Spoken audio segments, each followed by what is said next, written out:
Oremos. Nuestro querido y amante Padre Celestial, te agradecemos porque podemos venir con confianza ante tu trono en oración para pedir que tú nos bendigas con tu presencia. Te ruego, Padre, que abras nuestras mentes y corazones para recibir la semilla de la verdad. Que tú bendigas a todos los que están viendo esta programación a través de la televisión. Transforma, Señor, a los corazones. Y te damos gracias por escuchar nuestra oración, porque te lo pedimos en el nombre de Jesús. Amén. En nuestro primer tema hablamos sobre lo que vino a hacer el Señor Jesucristo a esta tierra en su primera venida. Nos dimos cuenta que vino primordialmente para vivir una vida perfecta y para morir por el pecado. Es decir, que Jesús vino a vivir la vida que nosotros debemos vivir y a morir la muerte que nosotros debemos morir. De tal manera que cualquiera que venga a Él en fe, arrepentido y confesando sus pecados, el Señor Jesucristo toma su vida perfecta y su muerte y pone estos a la cuenta de aquel que cree y confía en Él. Ahora, hay una cosa muy interesante cuando nosotros estudiamos el ministerio de Jesús y lo que sucedió en el día del Pentecostés. Y es que hay una relación muy estrecha, muy cercana, entre lo que pasó en la tierra en el día de Pentecostés y lo que sucedió en el cielo al mismo tiempo. La mayoría de los cristianos, cuando hablan del día del Pentecostés, se enfocan en lo que sucedió en la tierra. Dicen que hubo lenguas de fuego, un recio viento y que la gente habló en otros idiomas. Pero en realidad en nuestro estudio hoy nos vamos a dar cuenta que el evento importante no fue el que sucedió en la tierra. El evento importante en el día del Pentecostés fue el que sucedió en el cielo. Lo que quiero que notemos al comenzar nuestro estudio es que hay una conexión muy cercana entre el sacrificio de Jesús en la cruz y lo que pasó en el día del Pentecostés. Ahora, cuando examinamos las Escrituras, nos damos cuenta de algo muy interesante, y es que siempre tenemos en primer lugar un sacrificio, y después del sacrificio cae fuego del cielo para consumir ese sacrificio. Y de esta manera Dios demuestra que Él acepta ese sacrificio. Quiero darles varios ejemplos de las Escrituras donde tenemos esta secuencia: sacrificio y luego el fuego de Dios mostrando que Él aprueba y acepta el sacrificio. El primer ejemplo no lo menciona directamente la Escritura, se encuentra en los escritos de Elena White, en la revista Señales de los Tiempos, febrero 6 de 1879, ella está hablando del sacrificio que ofreció Abel. Y fíjense lo que declara: Dios aceptó este sacrificio y fuego descendió del cielo y lo consumió. Fíjense que tenemos el sacrificio y luego el fuego de Dios que demuestra que Dios aceptaba el sacrificio. Así que ese es el primer ejemplo. El segundo ejemplo lo hallamos en Levítico 9, 22 al 24. Levítico 9 y el versículo 22 hasta el versículo 24. Este es el momento cuando se inauguró el tabernáculo en el desierto, los servicios del tabernáculo, de la carpa que Dios mandó a construir en el desierto. Cuando comenzaron los servicios pasó lo mismo: sacrificio y luego el fuego. Dice ahí en Levítico 9, 22 al 24: Después alzó Aarón sus manos hacia el pueblo y lo bendijo. Y después de hacer la expiación, el holocausto y el sacrificio de paz descendió. Ahora, así que fíjense que Aarón ofreció, según dice esto, tres cosas. Ofreció, en primer lugar, la expiación; en segundo lugar, el holocausto; y en tercer lugar, la expiación o el sacrificio. Y luego noten lo que sigue diciendo aquí en el versículo 24 de Levítico, el capítulo 9. Dice, vamos a leer el versículo 23: Y entraron Moisés y Aarón en el tabernáculo de reunión, Y salieron y bendijeron al pueblo, y la gloria de Jehová se apareció a todo el pueblo. Ahora escuchen bien. Después de los sacrificios, dice en el versículo 24, y salió fuego de delante de Jehová, y consumió el holocausto con las grosuras sobre el altar, y viéndolo todo el pueblo, alabaron y se postraron sobre sus rostros. Noten otra vez el mismo patrón. Sacrificio, y luego Dios llueve fuego para mostrar que aceptaba el sacrificio. El próximo ejemplo de este mismo patrón lo encontramos en Segunda de Crónicas, el capítulo 7 y el versículo 1. Segunda de Crónicas, el capítulo 7 y el versículo 1. Es la inauguración del templo que construyó Salomón. Cuando comenzaron los sacrificios en el templo, fíjense lo que sucedió.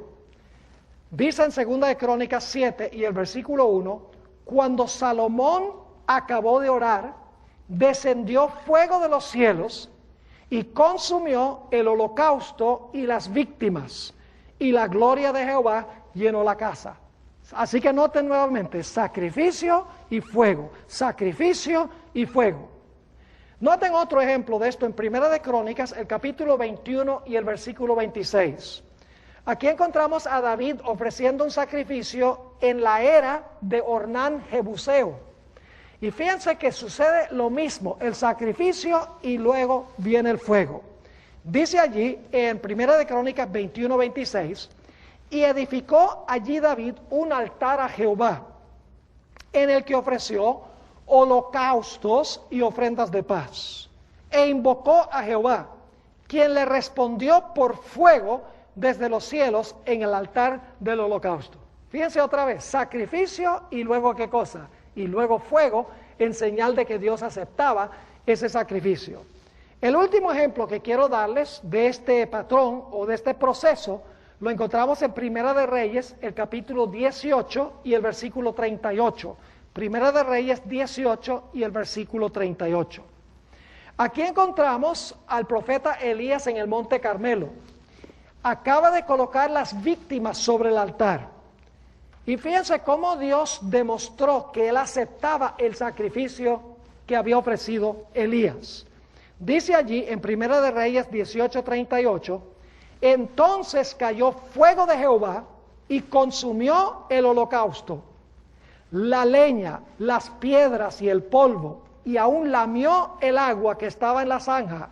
Viéndolo todo el pueblo se postraron y dijeron, Jehová es el Dios, Jehová es el Dios. Así que tenemos este patrón, sacrificio y fuego, sacrificio y fuego. Y vamos a ver que esto representaba que hay una relación entre el sacrificio de Cristo en la cruz y el fuego que cayó en el día del Pentecostés. Vamos a encontrar que el fuego que cayó en el Pentecostés fue un anuncio de parte de Dios de que el sacrificio de Cristo había sido aceptado por su Padre. Eso lo vamos a ver al seguir estudiando este tema. Ahora lo que quiero hacer es presentarles otra metáfora que la Biblia usa para ilustrar la misma verdad. Es decir, ya esta metáfora no es sacrificio y luego fuego, sino que se usan otros símbolos distintos, pero la lección que quiere Dios enseñar es la misma lección. Me refiero a los episodios en el Antiguo Testamento a donde salió agua de la roca. ¿Recuerdan esas experiencias? Vamos a leer la primera. Éxodo, el capítulo 17 y el versículo 1 al 6. Y recuerden que esto enseña la misma lección que el sacrificio y el fuego, pero con diferentes simbolismos, con diferentes ilustraciones. Dice allí en Éxodo 17 y el versículo 1, toda la congregación de los hijos de Israel partió del desierto de Sin por sus jornadas conforme al mandamiento de Jehová, y acamparon en Refidim, y no había agua para que el pueblo bebiese. Y altercó el pueblo con Moisés y dijeron, danos agua para que bebamos. Y Moisés les dijo, ¿por qué altercáis conmigo? ¿Por qué tentáis a Jehová? Así que el pueblo tuvo allí sed y murmuró contra Moisés y dijo, ¿por qué nos hiciste subir de Egipto para matarnos de sed a nosotros, a nuestros hijos y a nuestros ganados? Entonces clamó Moisés a Jehová diciendo, ¿qué haré con este pueblo? De aquí a un poco me apedrearán. Y Jehová dijo a Moisés, pasa delante del pueblo y toma contigo de los ancianos de Israel, y toma también en tu mano tu vara con que golpeaste el río, y ve. El río aquí es una referencia al Mar Rojo. Sigue diciendo, he aquí que yo estaré delante de ti allí sobre la peña en Horeb, y golpearás la peña y saldrán de ella aguas, y beberá el pueblo. Y Moisés lo hizo así en presencia de los ancianos de Israel. Ahora, en esta historia hay tres símbolos. En primer lugar tenemos una roca. En segundo lugar tenemos una vara. Y en tercer lugar tenemos el agua que sale de la roca cuando la vara golpea la roca. Lo que tenemos que hacer entonces es interpretar el significado de los símbolos. ¿Qué representa la roca? ¿Qué representa la vara? ¿Y qué representa el agua que salió de la roca? Hablemos en primer lugar de lo que representa la roca. Vamos a Deuteronomio, el capítulo 32 y el versículo 4. Deuteronomio 32 y el versículo 4, para ver qué representa la roca que golpeó Moisés. La roca era una roca real, pero era simbólica, representaba algo. Dice allí, en Deuteronomio 32, 4, hablando de Dios, Él es la roca. ¿Quién es la roca? Jehová es la roca. Él es la roca cuya obra es perfecta, porque todos sus caminos son rectitud, Dios de verdad, y sin ninguna iniquidad en Él. Es justo y recto. ¿Qué representa entonces la roca? A Jehová. Ahora vamos al Nuevo Testamento para ver qué dice el Nuevo Testamento en cuanto a la roca. Primera de Corintios, el capítulo 10 y el versículo 1 al 4. Primera de Corintios, el capítulo 10 y el versículo 1 al 4. Aquí el apóstol Pablo está recordando algunas de las experiencias del pueblo de Israel. Y dice lo siguiente: porque no quiero, hermanos, que ignoréis que nuestros padres todos estuvieron bajo la nube, y todos pasaron el mar, y todos en Moisés fueron bautizados en la nube y en el mar, y todos comieron del mismo alimento espiritual, y todos bebieron la misma bebida espiritual, porque bebían de la roca espiritual que los seguía, y la roca era Cristo. ¿Qué representaba entonces la roca? La roca representaba a Jehová. En este caso representa a Cristo Jesús, porque Cristo Jesús es el Jehová del Antiguo Testamento. Es decir, la roca representa a Cristo Jesús. Ahora necesitamos preguntarnos qué representaba la vara. ¿Qué representa la vara que usó Moisés para golpear la roca? En realidad la vara representa juicio, porque cada vez que Moisés levantaba su vara, caía un juicio sobre el pueblo de Egipto. Pero no solamente Dios le dijo a Moisés que llevara la vara, que representa juicio, sino que Dios le dijo a Moisés que con la vara golpeara la roca, y entonces la roca iba a dar su agua. ¿Qué significa el acto de la vara golpear la roca? ¿La roca representa a quién? Representa a Cristo. ¿Qué significa el acto de golpear la roca? Bueno, si la vara representa juicio, significa que el juicio de Dios iba a caer ¿sobre quién? Iba a caer sobre Cristo. Dicho sea de paso, la palabra que se usa para golpear, donde Dios le dice a Moisés que golpee la roca, es la palabra hebrea naka, que significa golpear, azotar, pegar, matar, recibir un golpe o ser herido. Saben que Moisés usaba su vara, por ejemplo, cuando él golpeó el polvo, del polvo salieron piojos. Cuando golpeó con su vara las aguas se convirtieron en sangre. Y cuando Dios levantó la vara del juicio, dice que los primogénitos de Egipto murieron en la 10ª plaga. Es decir, que la vara que azota la roca representa el juicio de Dios. Entonces yo pregunto, ¿el juicio de quién cayó sobre Cristo Jesús? El juicio de Dios, su Padre, cayó sobre el Señor Jesucristo. Noten Isaías el capítulo 53 y el versículo 4. Isaías 53 y el versículo 4. Aquí se nos habla en una profecía mesiánica en cuanto a lo que significaba golpear la roca. Dice aquí en Isaías 53:4, hablando del Mesías, ciertamente llevó él nuestras enfermedades y sufrió nuestros dolores, y nosotros le tuvimos por azotado. Esa palabra azotado es la misma palabra que se usa para hablar de Moisés, quien golpeó la roca. Es la mismita palabra hebrea. Es decir, nosotros le tuvimos por azotado, por herido de quién, por herido de Dios y abatido.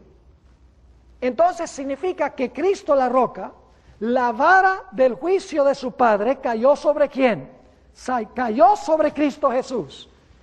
¿En qué momento cayó la vara del juicio de Dios el Padre sobre Cristo Jesús? Cuando sufrió en el Getsemaní y cuando ¿qué? Cuando murió en la cruz. No por su propio pecado, sino porque estaba cargando los pecados de la raza humana. Es decir, el golpear de la roca representa el sacrificio de Cristo.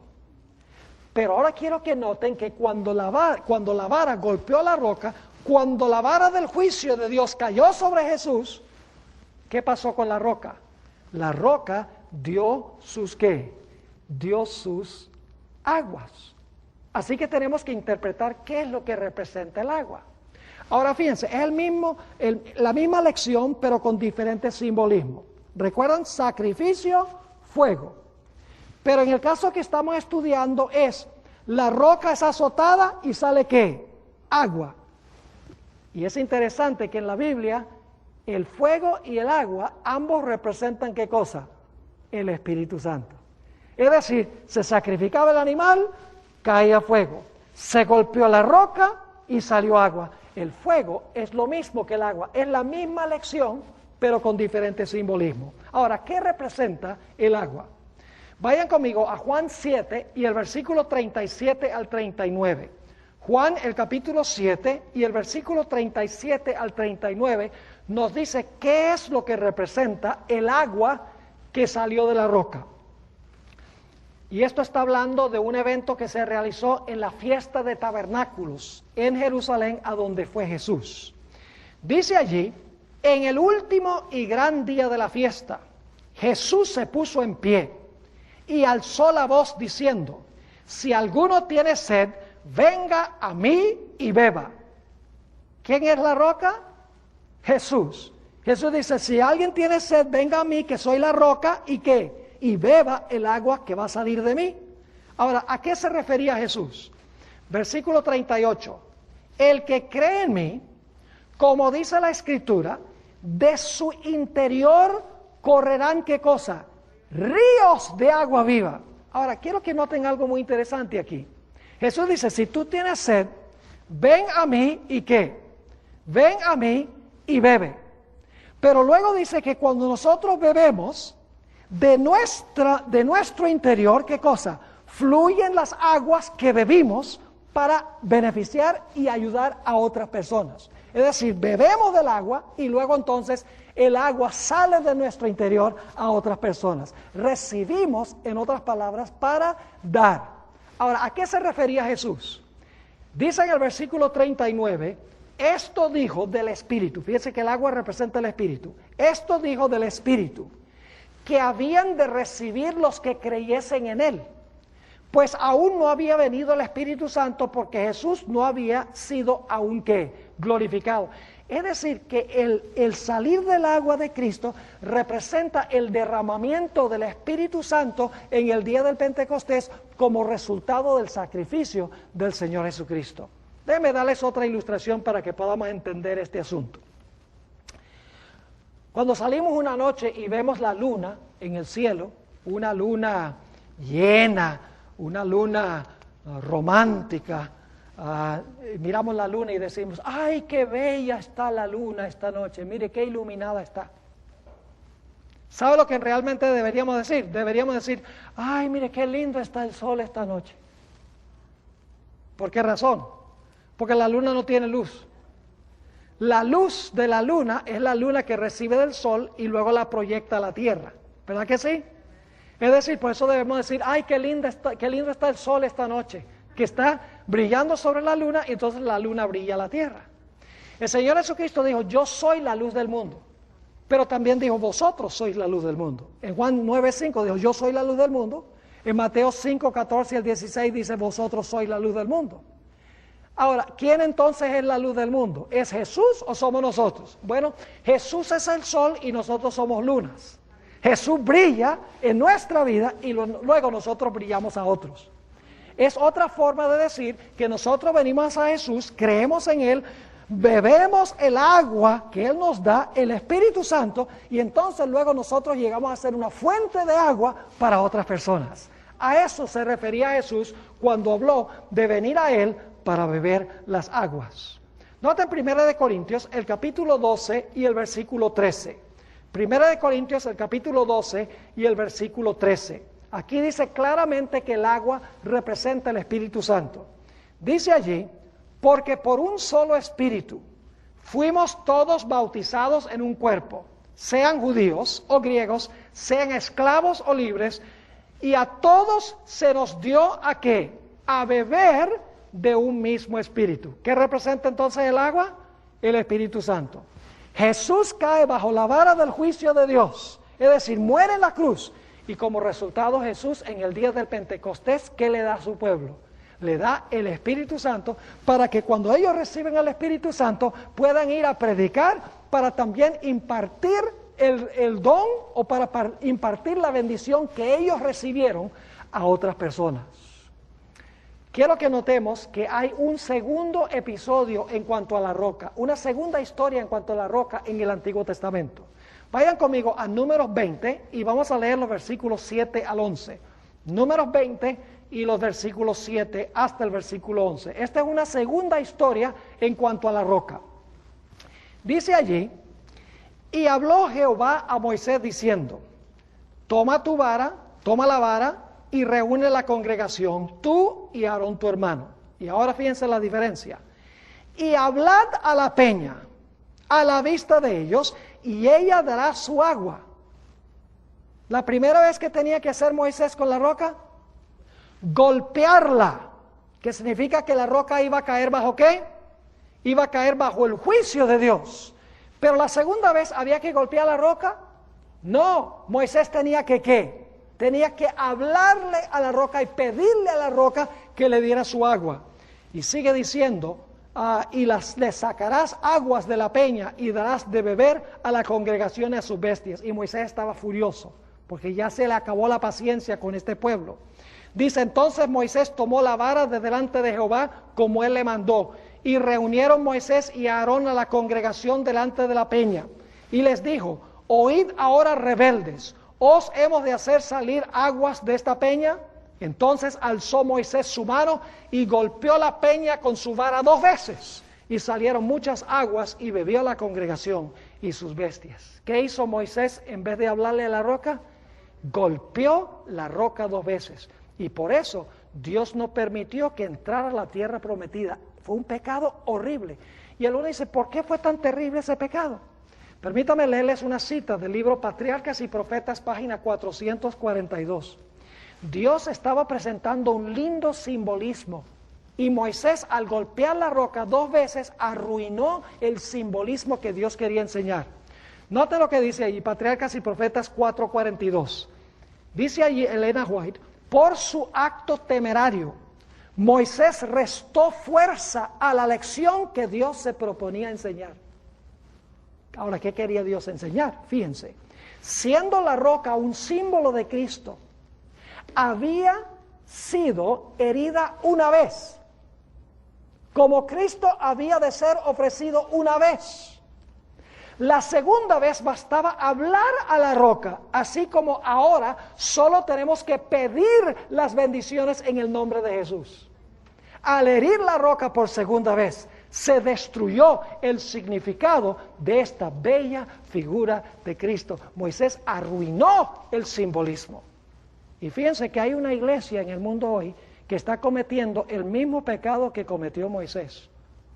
Algunos de ustedes han sido católicos y muchos católicos desconocen lo que yo voy a mencionar ahora. Hay muchos católicos muy sinceros, aman a Dios y nosotros los amamos a ellos, que ignoran estas cosas de las cuales estamos hablando, pero en el catolicismo se cree que en cada misa el Señor Jesucristo muere de nuevo, es sacrificado de nuevo. ¿En qué difiere eso del pecado que cometió Moisés? En nada. Porque el libro de Hebreos dice que Jesús, cuando murió, murió de una vez por todas. Y ya no muere más, no tiene que morir más. Porque ya Jesús cayó bajo la vara del juicio de Dios de una vez por todas. Si nosotros queremos recibir la bendición del Espíritu Santo hoy, no tiene Jesús que sufrir el castigo de su Padre nuevamente por nuestros pecados. Lo único que tenemos que hacer es pedirle a Jesús en la oración el Espíritu Santo y nos dará el Espíritu Santo. Fíjense lo que dijo Jesús en Lucas 11 y el versículo 13. Jesús dijo esto explícitamente. Lucas 11 y el versículo 13.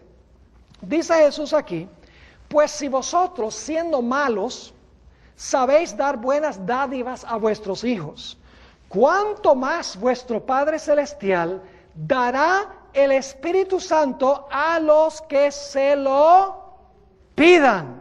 Si queremos recibir el Espíritu Santo hoy, ¿qué es lo que hay que hacer? ¿Jesús tiene que morir de nuevo? ¿Tiene que sufrir bajo el castigo de su Padre una vez más? No, eso pasó de una vez por todas. Lo único que tenemos que hacer para recibir el Espíritu Santo es pedir el Espíritu Santo. Ahora entonces tenemos dos símbolos.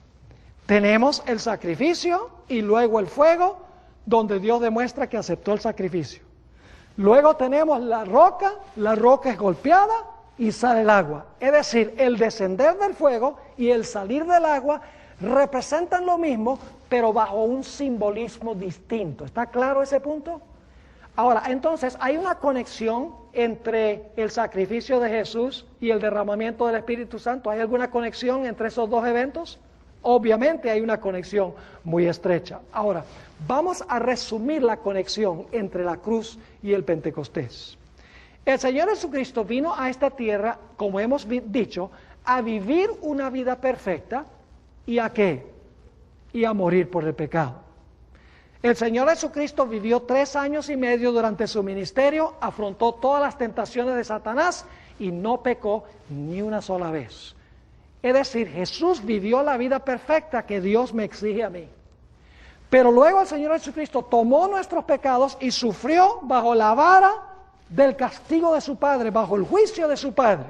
Es decir, Jesús vivió en nuestro lugar y el Señor Jesucristo murió en nuestro lugar. Y luego el Señor Jesucristo se fue al cielo. Después de vivir su vida, después de morir y resucitar, el Señor Jesucristo 40 días después de su resurrección ascendió al cielo. Y 10 días más tarde, ¿qué fue lo que sucedió? Vino el día del Pentecostés. ¿Y qué pasó en el día del Pentecostés? Entre otras cosas. ¿Qué se vio? Se vio fuego. Se vieron lenguas como de fuego. ¿Qué indicaban esas lenguas como de fuego? Indicaban que Jesús había ido al cielo y su Padre ahora aceptaba o aprobaba de su vida y de su ¿qué? Y de su muerte en la cruz. Es decir, era una señal en la tierra de que Dios el Padre había aceptado la vida perfecta de Jesús y había aceptado la muerte del Señor Jesucristo en lugar de su pueblo. Es decir, el fuego fue la señal visible en la tierra de que Dios había aceptado la obra que Cristo había desempeñado en la tierra. Ahora fíjense, todo esto se ilustraba en el santuario. En el santuario tuvimos una serie aquí en la iglesia hace poco tiempo sobre el santuario. Teníamos aquí varios paneles ilustrándolo, pero repasando, en primer lugar tenemos el campamento donde vivía el pueblo de Israel. El campamento representa el lugar donde vino Jesús a vivir su vida perfecta en nuestro medio. Después de eso venía el altar del sacrificio, eso representa la muerte de Cristo. Y luego entonces, después del altar del sacrificio, venía el lavacro, representa la resurrección de Cristo. Es decir, se mueve Jesús del campamento al altar del sacrificio en el atrio, luego se mueve al lavacro también en el atrio, y entonces, ¿qué apartamento venía después del lavacro, después del patio o del atrio? ¿Qué apartamento venía? El lugar santo. La mayoría de las iglesias enseñan que Cristo, cuando terminó su obra en la tierra, fue directamente al lugar santísimo. Pero no puede ser, porque Jesús estaba siguiendo la secuencia del santuario, vivió su vida perfecta en nuestro medio en el campamento, sufrió la muerte en el altar que representa la cruz. Luego entonces en el lavacro de la regeneración el Señor Jesucristo resucitó, y luego entonces el Señor Jesucristo entró al lugar santo del santuario para ministrar allá en favor de su pueblo. Ahora, ¿por qué entró Jesús al lugar santo del santuario? Esto tiene una relación con lo que estudiamos en nuestro último tema. Yo pregunto, cuando Jesús ascendió al cielo, ¿tenía Jesús una vida perfecta que ofrecerle a cualquier persona que viniera con fe a Él, arrepentido y confesando sus pecados? ¿Había una vida perfecta que esa persona podía aceptar? Claro que sí. Había también una muerte de Cristo por el pecado, que si la persona venía a Jesús arrepentido, confesando su pecado, con fe en el Señor Jesucristo, que Jesús podía tomar su vida y ponerla también a la cuenta del que confiaba en Él. Claro que sí. Jesús ahora tenía una vida perfecta y una muerte por el pecado que ofrecerle a cada persona que viniera a Él con fe. Ahora escuchen bien. Lo que hizo Cristo en la tierra, lo hizo para todos los seres humanos que jamás hayan vivido. Lo hizo por cada ser humano en el planeta Tierra. Pero no significa que porque Jesús vivió por todos y murió por todos, que todos se van a salvar. Hizo provisión para salvar a todos, pero hay una condición, y es que la gente tiene que venir a Él, reclamarlo como abogado, reclamarlo como intercesor. Es decir, Él salva eternamente a los que a Dios se allegan a través de Él. Él vive siempre para interceder por los que vienen con fe a Él. Es decir, que cuando yo vengo al Señor Jesucristo arrepentido y confesando mis pecados, y le digo al Señor Jesús, yo soy pecador, soy malo, no merezco sino la muerte, porque no le puedo ofrecer la ley, la vida perfecta que la ley exige, pero Señor Jesús, yo creo que tú viviste una vida perfecta, yo creo que tú moriste por el pecado. Señor Jesús, estoy arrepentido, confieso mi pecado, por favor toma tu vida perfecta y pónmela a mi cuenta. Por favor toma tu muerte por el pecado y pónmela a mi cuenta. En ese momento el Señor Jesucristo toma su vida y su muerte y me lo pone a mi cuenta, y Dios me mira como si nunca hubiera pecado. Es decir, ¿qué ha estado haciendo Jesús en el lugar santo desde que ascendió? Como leímos anoche, ha estado aplicando los beneficios de su obra terrenal.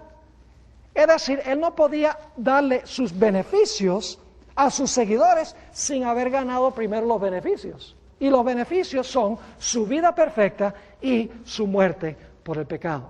Ahora quiero que vayamos por unos momentos al libro de Apocalipsis, el capítulo 4 y el versículo 5. Apocalipsis, el capítulo 4 y el versículo 5. Le voy a contar una historia muy interesante en cuanto a Apocalipsis 4. En otros temas donde yo he predicado, he expuesto plenamente el contenido de Apocalipsis 4, así que aquí solamente lo voy a resumir. En Apocalipsis, el capítulo 4, tenemos nosotros el gran cuarto, o el lugar a donde el Señor Jesucristo va a ir en el momento de su ascensión. En realidad es el lugar santo. Y si ustedes leen Apocalipsis 4, van a descubrir que presentes allí están, en primer lugar, Dios el Padre está sentado sobre un trono. Y luego dice que alrededor del trono habían 24 tronos, que son los 24 ancianos. Y luego en medio del trono hay 4 seres vivientes, que son querubines y serafines. Y luego dice, y vamos a leerlo, Apocalipsis el capítulo 4 y el versículo 5, nos dice que había otro personaje allí que se presenta simbólicamente. Dice en el versículo 5, y del trono salían relámpagos y truenos y voces. Y delante del trono, escuchen bien, ardían ¿qué cosa? 7 lámparas de fuego, las cuales son los 7 espíritus de Dios. ¿Qué estaba delante del trono? Dice que estaba delante del trono 7 lámparas de fuego. ¿Y qué representa las 7 lámparas de fuego? Los 7 espíritus de Dios. Y usted dice, ¿entonces son 7 Espíritus Santos? No. El número 7 significa que totalidad, algo completo, algo total. Es decir, el Espíritu Santo estaba presente delante del trono en su totalidad, estaba completo, en su plenitud, estaba allí.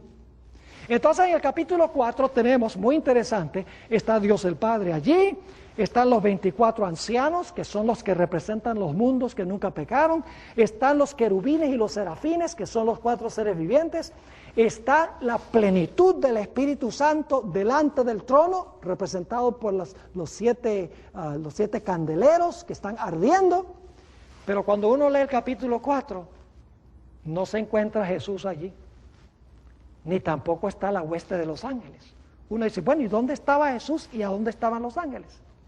Y cuando uno lee Apocalipsis 4, es interesante que todos los himnos que entonan los 24 ancianos y los 4 seres vivientes son himnos en honor al que está sentado en el trono, porque Él es el Creador. No se menciona nada de redención en el capítulo 4.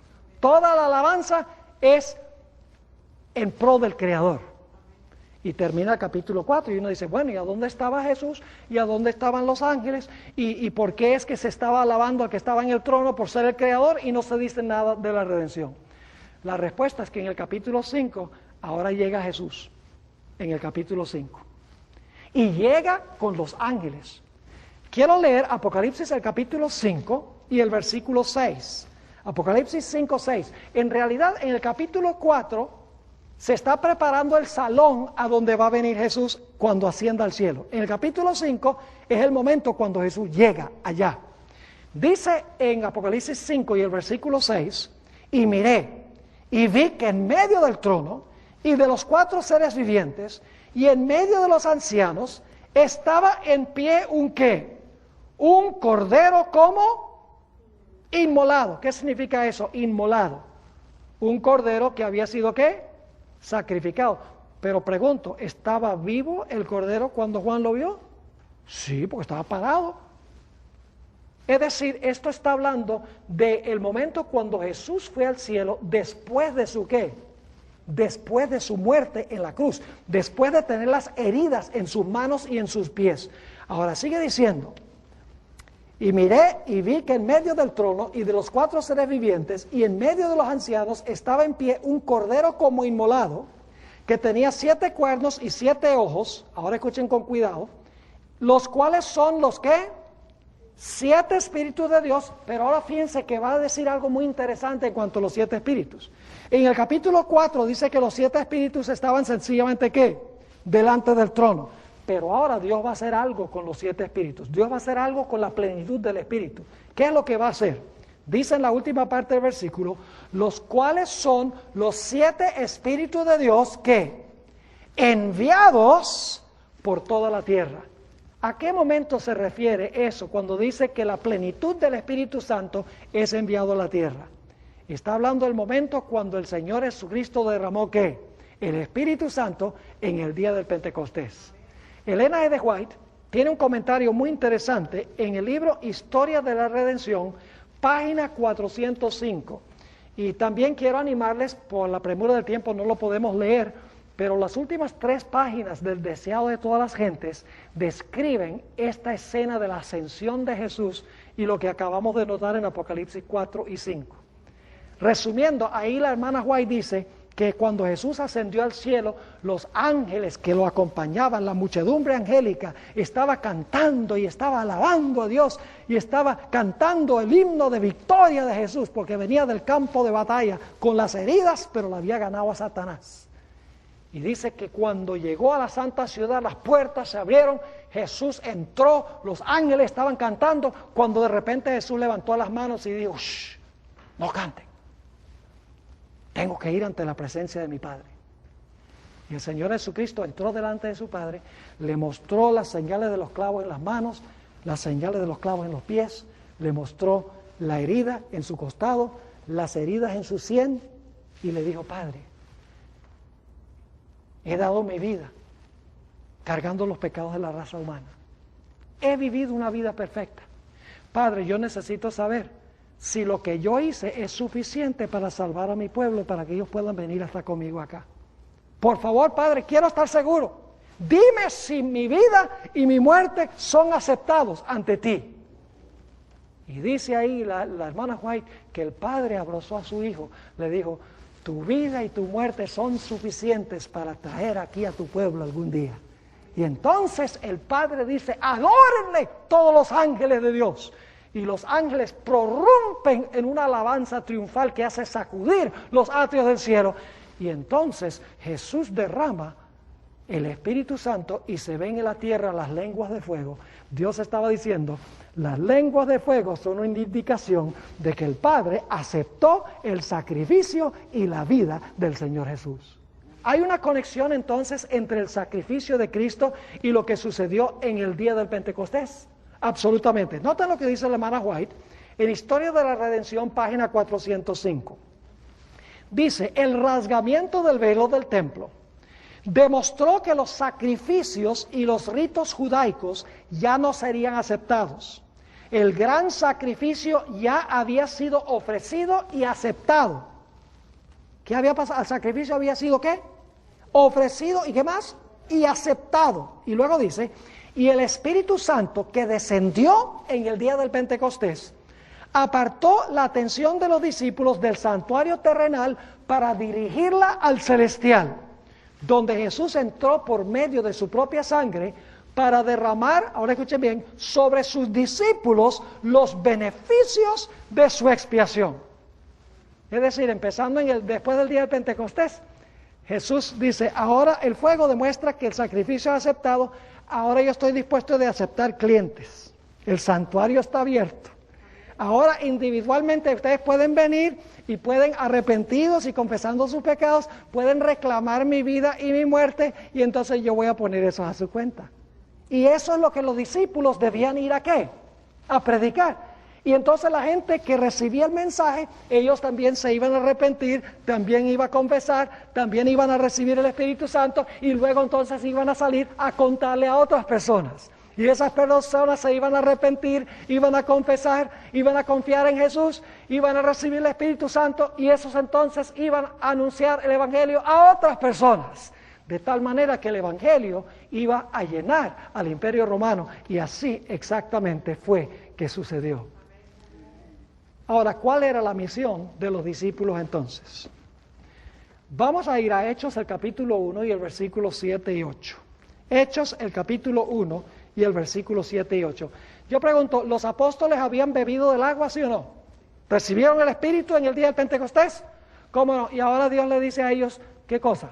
Le dice, bueno, ustedes tomaron el agua, ahora ustedes sean fuente de agua para otros.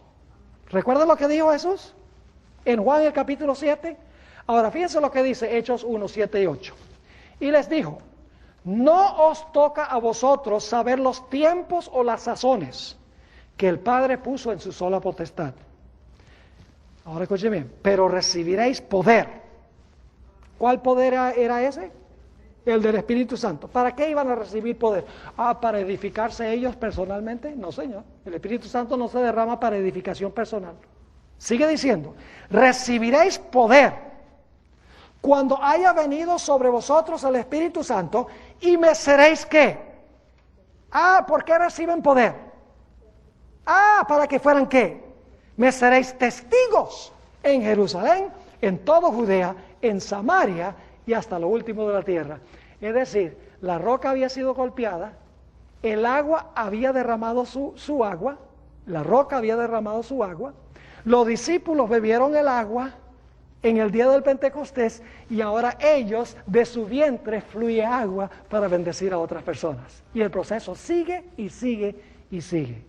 Quiero terminar relatándoles una historia que encontramos en Juan el capítulo 4. La historia de la mujer samaritana. Jesús se encontró con ella un día a mediodía. La gente no iba a sacar agua a mediodía porque era demasiado caliente, pero ella fue a mediodía porque tenía una vida medio turbia moralmente, entonces no quería que nadie la viera. Y Jesús estaba sentado ahí viéndola y le dice, dame agua de beber. Y la mujer le dice a Jesús, ¿y cómo es que tú siendo judío hablas con una samaritana? Y Jesús le dice, mira, si tú supieras quién habla contigo, tú me pedirías agua. Tú bebes esta agua de aquí y vuelves a tener sed, pero si tú bebieras del agua que yo te doy, no volverías a tener sed jamás. Vamos a leer los versículos. Se encuentran en Juan el capítulo 4 y el versículo 13 y 14. Juan 4, 13 y 14. Respondió Jesús y le dijo, cualquiera que bebiere de esta agua volverá a tener sed. Es decir, del agua del pozo de Jacob. Mas el que bebiere del agua que yo le daré, ¿y qué agua es esa? ¿El qué? El Espíritu Santo. Mas el que bebiere del agua que yo le daré, no tendrá sed jamás, sino que el agua que yo le daré, escuchen bien, será en él una ¿qué? Una fuente de agua que salte para vida eterna. Si tú bebes del agua, tú entonces te vuelves una ¿qué? Una fuente de agua. Porque si tú bebes el agua, tú tienes el agua por dentro y entonces ahora tú puedes dar a beber a otros. Ahora esta mujer tomó muy en seriamente lo que dijo Jesús. Se fue. El Señor Jesucristo trajo salvación a su alma. Dijo, yo creo, te acepto como el Mesías. Y vino la salvación a su alma. ¿Saben qué fue lo que hizo la mujer de primerito? Fue a su pueblo, Sicar, y le testificó a todos los que estaban allí en cuanto a su encuentro con Jesús. Le dijo, he encontrado al que yo creo que es el Mesías. Mientras tanto llegaron los discípulos, torpes como siempre.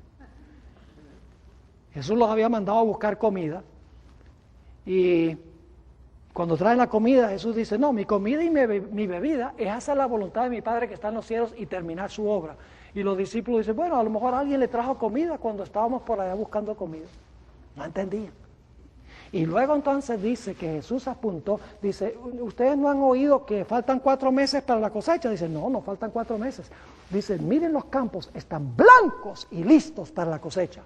No estaba mostrando Jesús campos de cebada ni campos de trigo. Dicen el deseo de toda la gente que estaba apuntando a todo el pueblo de Sicar que venía con la mujer para escuchar las palabras de vida que tenía Jesús. Esta mujer había bebido del agua y ahora se tornó fuente de agua, fue y testificó a otros en cuanto a las grandes cosas que Jesús había hecho por ella. Quiero terminar leyendo una cita en el libro El Ministerio de Curación, páginas 69 y 70, sobre esta experiencia. Tan pronto como halló al Salvador, la mujer samaritana que habló con Jesús junto al pozo de Jacob, trajo otros a él. Así dio pruebas de ser una misionera más eficaz que sus propios discípulos. Ellos no vieron en Samaria indicios de que fuera un campo alentador. Fijaban sus pensamientos en una gran obra futura, como nosotros. Cuando se derrama el Espíritu Santo, hacemos una cosa grande. No, dice, fijaban sus pensamientos en una gran obra futura y no vieron que en su derredor había una mies que cegar. Pero por medio de la mujer a quien ellos despreciaron, toda una ciudad llegó a oír a Jesús.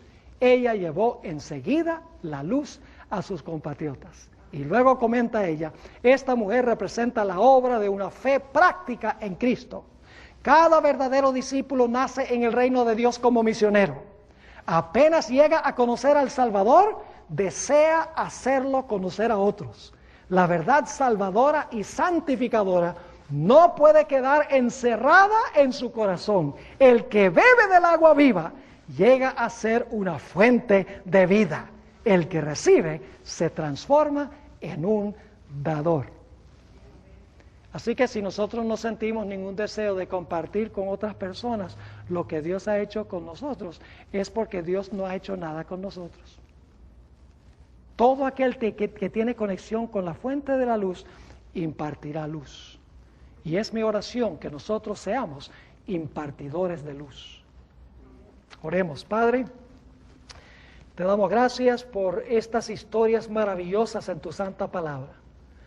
Podemos ver cómo todas las historias de la Biblia compaginan y se relacionan una con la otra. Te damos gracias porque estuviste dispuesto a enviar a Jesús para vivir en nuestro lugar y para morir por nuestros pecados. Y porque Jesús ascendió y